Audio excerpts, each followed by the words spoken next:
Président, bonsoir. Alors nous voyons que nous sommes à l'ouverture de la deuxième édition de la CEMAC. Est-ce que vous pouvez nous en dire un peu plus ce soir? Bien, mais déjà, nous sommes heureux de savoir que la deuxième édition peut s'organiser. Comme je l'ai dit dans mon propos introductif lors de mon mot de circonstance, nous sommes encore dans la phase de mobilisation, ce qui explique cette deuxième édition. Maintenant, je pense qu'à partir de cette deuxième édition, nous devrons pouvoir aller plus loin. Et donc, comme je l'ai dit tantôt, avoir des résolutions, commencer à faire, on dira, le lobbying de la CEMAC à l'intérieur des différents pays d'Afrique centrale, ce qui va nécessiter de réfléchir sur la périodicité de l'organisation de la conférence. Est-ce que entre l'organisation de la conférence CEMAC à Port-Gentil, au milieu, il ne peut pas avoir des sous-conférences en allant dans chacun des pays d'Afrique centrale et puis commencer à aller au-delà des 4 murs de l'Église? Si nous avons une expertise, il faut que cette expertise soit connue par nos dirigeants, par ceux qui ont la décision au niveau donc du continent.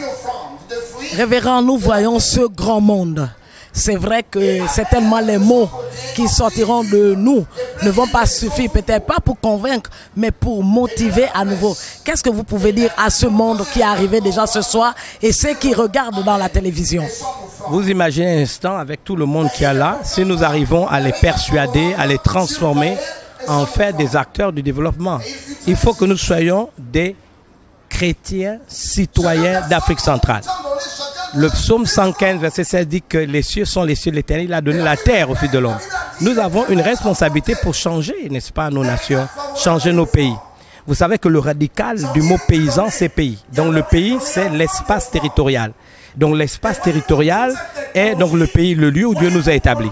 Et la pensée de Dieu a été que le pays où il m'a établi, c'est le pays où il veut me bénir. Aucun pays au monde n'a une population où Dieu n'a pas veillé à ce que ce pays ait des ressources pour le bien du peuple. Donc nous avons la responsabilité de travailler, conscientiser. Je disais tantôt que c'est la qualité qui fait l'attraction de la quantité.